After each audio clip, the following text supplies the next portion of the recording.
Hey everyone, welcome to another deep dive with us. Today we're going to be looking at venture capital and how it shaped the tech industry. Yeah, it's a really interesting story. I think when people think about how the modern tech industry came about, they think about, brilliant engineers and coders and these light bulb moments. Right, and all the sort of, the garage startups and the sort of the mythology of Silicon Valley. Exactly. And that's all true to some extent. You definitely need those brilliant minds to come up with those groundbreaking innovations. But what a lot of people don't realize is that there's this whole other world operating behind the scenes, the world of venture capital. These are the people who are willing to take a gamble on those crazy ideas, those companies that seem like long shots. So they're the ones writing the checks, the ones taking those early risks. Exactly. They're the fuel that powers the innovation engine. Without them, a lot of these game-changing technologies might never have seen the light of day. Okay, so let's rewind the clock a bit. Uh, When did this whole venture capital thing really start to take off? well, the roots go pretty far back, actually. But to understand how it really shaped the modern tech industry, we need to go back to the 1950s, the very early days of Silicon Valley. Okay, so we're talking about even before the internet, before personal computers were really a thing. Yeah, this is like the primordial soup of the tech world. And there's this one story that's a perfect example of how venture capital worked back then and how it had this ripple effect that shaped everything that came after. Okay, I love a good story. Lay it on me. All right, so picture this. 1957. Eight brilliant engineers walk out of Shockley Semiconductor. This was one of the first semiconductor companies, and it was led by William Shockley, a Nobel Prize winner. Okay, so pretty prestigious place to be working. Why would they just walk out? Well, turns out Shockley, despite his brilliance, was a terrible manager. He stifled creativity, was paranoid, made the work environment toxic. Ah, the classic brilliant jerk archetype. Exactly. So these eight guys, they knew they could build something better. They were called the Traitorous Eight. And they were looking for someone to back their new venture. Enter the venture capitalist, right? Right. A young banker named Arthur Rock, he'd been following the semiconductor industry and he believed in these guys. More importantly, he believed in their vision. He helped them secure funding from Fairchild Camera and Instrument, and that's how Fairchild Semiconductor was born. So Fairchild Semiconductor, that's a name I've heard before. It was a pretty big deal, right? Oh, yeah, huge deal. Not only did Fairchild Semiconductor become a successful company in its own right, but it was also like a breeding ground for future tech giants. Many of the people who worked there went on to start their own companies: Intel, AMD, National Semiconductor, you name it. Well, so it's like the butterfly effect. This one investment had these massive ripple effects across the entire industry. Exactly. And that's the power of venture capital. It's not just about funding individual companies. It's about fostering an entire ecosystem of innovation. Now, I'm curious about Arthur Rock. What made him so successful? Was it just luck, being in the right place at the right time? Well, luck definitely plays a role, but Rock was more than just lucky. He had this core investment philosophy that really set him apart. Okay, I'm all ears. What was his secret sauce? He believed in backing the right people. It sounds simple, but it was a pretty radical idea at the time. Back then, traditional investors focused on things like financial projections and tangible assets. Right, the kind of stuff you'd see on a balance sheet. Exactly. But Rock, he saw something different in the tech world. He understood that in this rapidly changing industry, the most valuable asset was the people. Their talent, their vision, their ability to adapt and execute. So it wasn't just about the idea, but the team behind it. Precisely. He called it intellectual book value. The potential of the people he believed was worth more than any spreadsheet could show. And it turns out he was right. Time and again, his investments in people rather than just ideas paid off big time. Okay, that's fascinating. So while everyone else was looking at the numbers, he was betting on human potential. It's almost like a venture capitalist has to be part psychologist. Haha. Yeah, there's definitely an element of that. You have to be able to read people, to understand their motivations, their drive, their ability to overcome obstacles. Because in the early days of any startup, there are going to be a lot of obstacles. Oh, yeah, tons. But Rock understood that. He was willing to take a bet on the people who could navigate those challenges. And he knew that even if the initial idea didn't work out, the right team could pivot, adapt, and ultimately find success. So this focus on the human element, that was really one of the key principles that shaped venture capital and its influence on the tech industry. Absolutely. It became a core part of the VC DNA. And as the industry evolved, that principle remained. Even as the technology became more complex, the investment strategies more sophisticated, the belief in backing the right people remained at the heart of it all. I'm guessing this people-centric approach didn't always sit well with everyone, though, especially those traditional investors who were used to looking at things in a more, well, traditional way. You're right about that. There was definitely some tension there. And it wasn't just a matter of philosophy. There were some very real structural differences between venture capital and traditional finance that made it difficult for them to see eye to eye. Okay, so we got this clash of philosophies. Walk me through that. What were some of the key differences? Well, one of the big ones was the role of the government. Back then, the government was also trying to encourage innovation, particularly in the tech sector. They created these programs like the Small Business Investment Companies, or SBIs, to provide funding to startups. Okay, so the government was trying to be a venture capitalist in a way. In a way, yes, but their approach was fundamentally different. The problem was that these SBIs were required to invest in companies that paid dividends. Dividends. So the government was expecting these fledgling startups to already be generating profits. Yeah, it was this very short-sighted view, but that's how traditional finance works. You invest in a company, you expect a steady return on your investment. Makes sense in the stock market, but not so much for a company that's still trying to find its footing. Exactly. The problem was that for tech startups, especially in those early days, every dollar needed to go back into the company, research and development, hiring, expanding operations. Paying dividends would have crippled their growth. It's like trying to run a marathon while carrying a backpack full of rocks. Perfect analogy. So this fundamental mismatch between the government's focus on short-term returns and the reality of tech startups created this real tension. And it highlighted the need for a different kind of fund model, one that understood the unique needs of these high-growth companies. And that's where venture capital really stepped in. Precisely. The VC model emerged as this alternative, a way to provide funding that was tailored to the specific needs and challenges of the tech industry. So what did that model look like? What made it so different? Well, a big part of it was the structure of the funds themselves. One of the pioneers in this area was, again, Arthur Rock. He teamed up with Tommy Davis to create one of the first truly modern venture capital funds, Davis and Rock. And they introduced some key innovations that would become the foundation of the industry. Okay, so what were these innovations? First, they focused exclusively on equity investments. So instead of lending money and expecting interest payments, they took ownership stakes in the companies they backed. So their success was directly tied to the success of the companies they invested in. Exactly. It aligned their incentives with the founders. They were all in it together. Second, they set a limited lifespan for the fund, typically around 7 years. This created a sense of urgency and forced them to focus on companies with high growth potential. It's like a ticking clock. They had to find those winners within that time frame. Right. And finally, they introduced the concept of carried interest.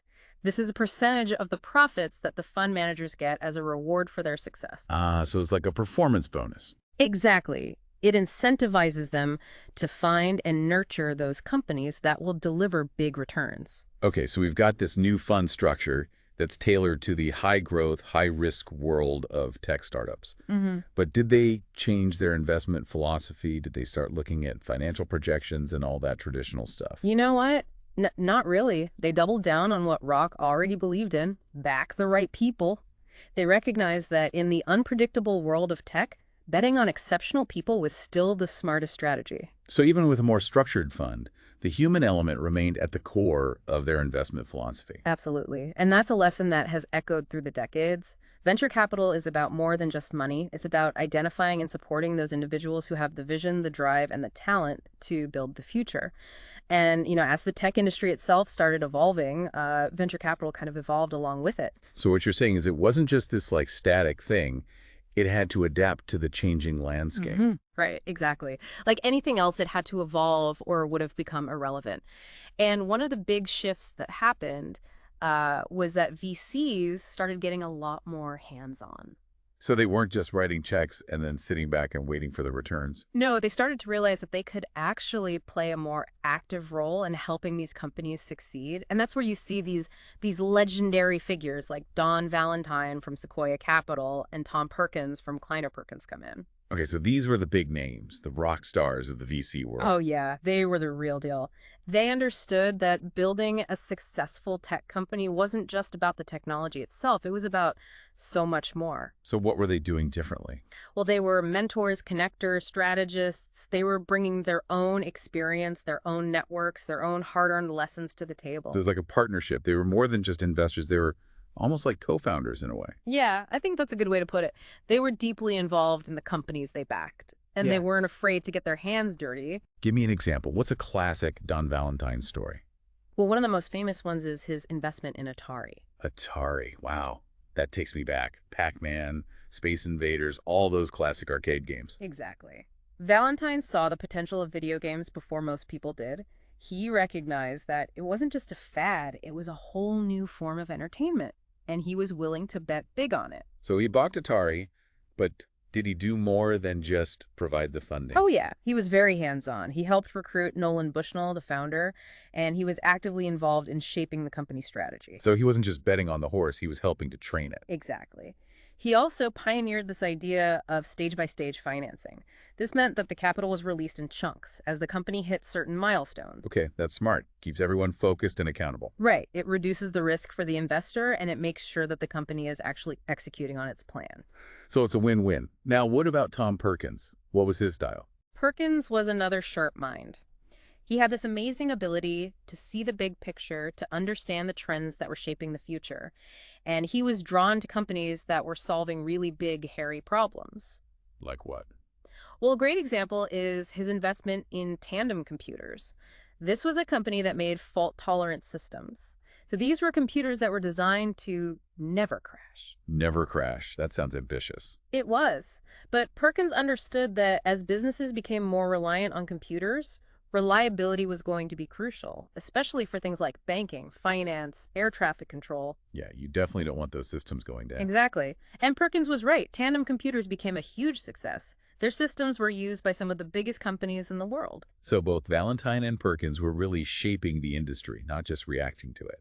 Right. They were playing this active role, and their influence went way beyond just the companies they invested in. They helped to create a culture of innovation, of risk-taking, of pushing the boundaries of what was possible. And that culture had a huge impact on the development of Silicon Valley and the tech industry as a whole. And then, of course, the internet came along. Yeah. And that must have thrown a real wrench into things. I mean, how do you apply these traditional VC principles to a world that's changing so rapidly? The internet was a huge disruption. It changed everything. And it definitely challenged the old ways of doing things. Valuing these internet companies was a whole new ballgame. Traditional metrics just didn't apply. Yeah, it's hard to put a price tag on things like network effects and user growth. Right. And some VCs really struggled with that. There's this great story about Michael Moritz from Sequoia Capital and his initial meeting with the founders of Yahoo. Yahoo. Man, that's a blast from the past. Remember those days when everyone had a Yahoo email address? I do. And back then, Yahoo was like the gateway to the internet. They had this massive directory of websites, a search engine, email. They were huge. But when Moritz first met with Jerry Yang and David Filo, the founders, he totally missed it. He couldn't understand how a company that gave away its services for free could ever be valuable. Really? I mean, Sequoia was already a big name in VC. How could they have missed that? Well, it just goes to show how disruptive the internet was. It challenged all the old assumptions. Moritz was stuck in that traditional mindset of looking for companies that were already generating revenue, that had a clear path to profitability. But Yahoo was different. They were building a platform, a community, and that was something that a lot of VCs just didn't get at the time. So they were looking at the wrong metrics. Exactly. And what's interesting is that there was another investor who saw the potential of Yahoo very early on. Masayoshi Son from SoftBank in Japan, he made a massive bet on Yahoo just before their IPO. So he saw what Moritz and a lot of other VCs missed. He did. And when Yahoo went public, it was a smash hit. Their valuations skyrocketed. And Son's investment turned into a multi-billion-dollar windfall. So it was a wake-up call for the VC world. They had to adapt or get left behind. Exactly. And a lot of them did adapt. They started to develop new ways of evaluating internet companies, new ways of thinking about risk and reward, and they started to embrace this idea of disruption. They realized that the internet was going to create a whole new generation of companies, companies that would operate by a different set of rules. So it was a time of huge change and upheaval. It was. But it was also a time of incredible opportunity. And the venture capitalists who were able to adapt, who were able to embrace the new reality, they were the ones who reaped the rewards, and they were the ones who helped to shape the internet as we know it today. Okay, so we've got this whole new landscape with the internet and these new challenges for venture capitalists. Did any new approaches emerge, or did they just kind of stick with what they knew? Oh no, there are definitely some new approaches that came about. Some firms really doubled down on that operational expertise that we were talking about earlier. Like they really got involved in the day-to-day operations of the companies they backed. So not just mentors, but almost like part of the management team. Yeah, almost like having an in-house consultant, but with a vested interest in the company's success. Give me an example. Who are some of the firms that took this approach? Well, one of the best examples is Benchmark Capital. They were known for being incredibly hands-on. They'd help with everything from hiring key executives to refining the product strategy to making connections with potential customers. So they were really rolling up their sleeves. They were, and it paid off. They had a string of incredible successes. One of their most famous early investments was in eBay. eBay, yeah. That was a game changer. I remember when everyone was going crazy for online auctions. And Benchmark's operational support was a big part of that success story. They helped eBay navigate all the challenges of scaling a rapidly growing business, everything from building a robust technology platform to dealing with customer service issues to managing the complex logistics of online auctions. Okay, so we've got this hands-on approach. But you also mentioned earlier that some VCs took a more hands-off approach. Why would they choose to do that? Well, there was this kind of counter movement that emerged, and it was based on the idea that sometimes the best thing a VC can do is just get out of the way. So a less is more philosophy. Exactly. The thinking was that founders often have the best instincts about their own businesses, and that too much meddling from investors could stifle creativity and innovation. I can see that. Sometimes you need to trust the people you've backed to make the right decisions. Right. And one of the biggest proponents of this hands-off approach was Peter Thiel. Peter Thiel, the PayPal guy. Didn't he also write that book, 0 to 1? Yep, that's him. Thiel had a very unique perspective on venture capital. He believed that the best way to help a founder was to provide them with the resources they needed and then step back and let them do their thing. He was also a big believer in building monopoly. Monopolies. Isn't that usually a bad thing? Like, doesn't that stifle competition? Well, Thiel's argument was that monopolies, when built around truly innovative products and services, could actually drive progress and create immense value for society. Okay, I'm listening. He believed that competition often forces companies to focus on short-term gains rather than long-term vision. He said that, quote, competition is for losers.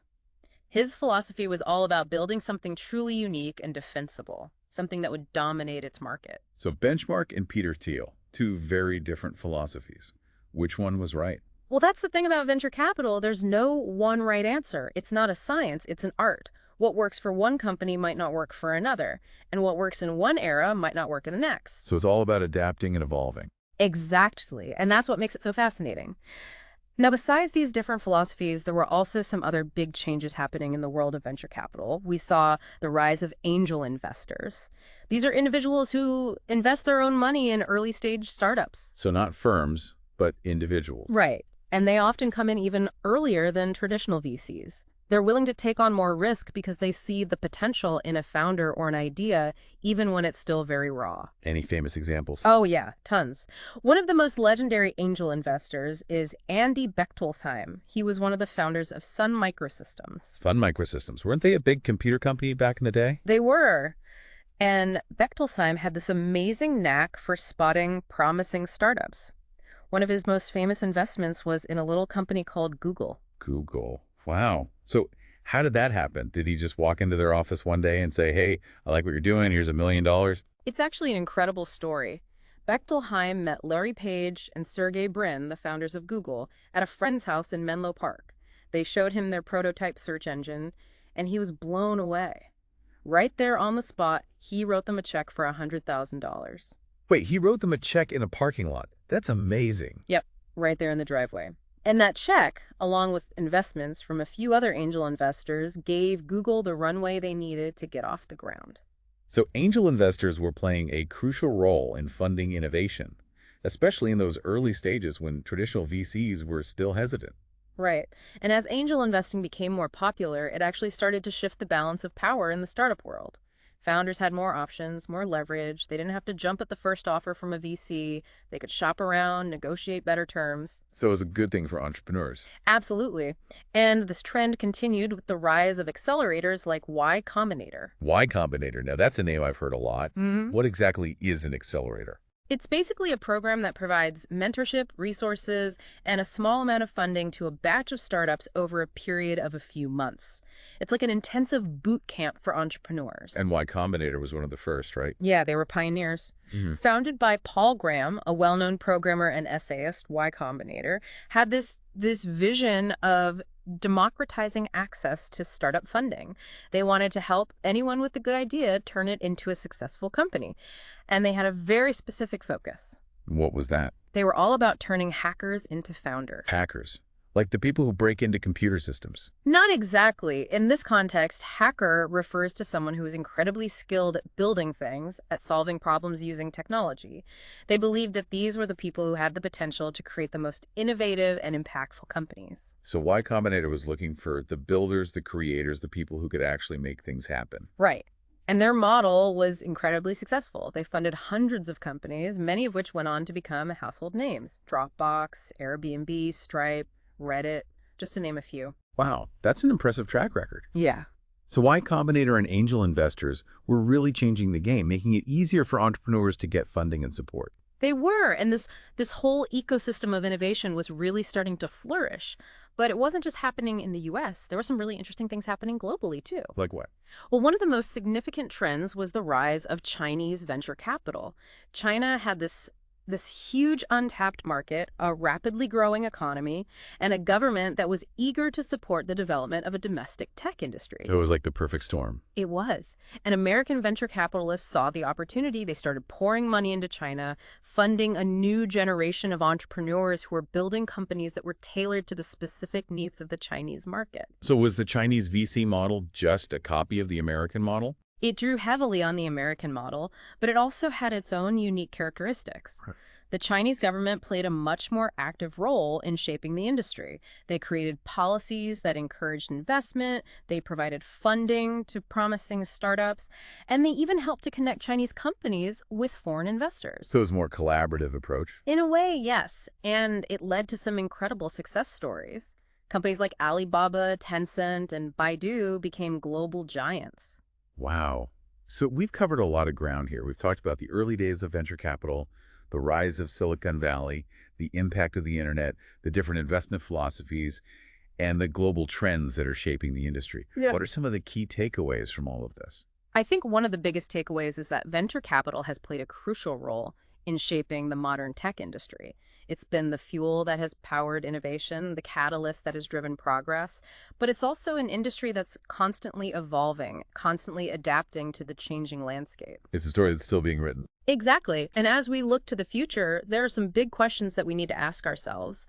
How will the rise of non-traditional investors like hedge funds and sovereign wealth funds impact the industry? Will it lead to more innovation, or will it just inflate valuations and create new risks? Yeah, that's something I've been wondering about too. It seems like there's so much money sloshing around in the system these days. There is. And another big question is, how will venture capital adapt to the challenges of the 21st century? Climate change, inequality, the rise of artificial intelligence. These are all issues that are going to have a profound impact on the tech industry. So venture capitalists are going to have to think beyond just financial returns. They're going to have to consider the broader societal impact of the companies they're funding. Absolutely. And the venture capitalists who are able to do that, who are able to find that balance between profit and purpose, they're going to be the ones who shape the future. They're going to be the ones who write the next chapter in this incredible story of innovation and disruption. It's been a fascinating journey. Thanks for taking us on this deep dive into the world of venture capital. You're welcome. It's been my pleasure. And to our listeners, thanks for joining us. We'll see you next time for another deep dive into the world of business and technology.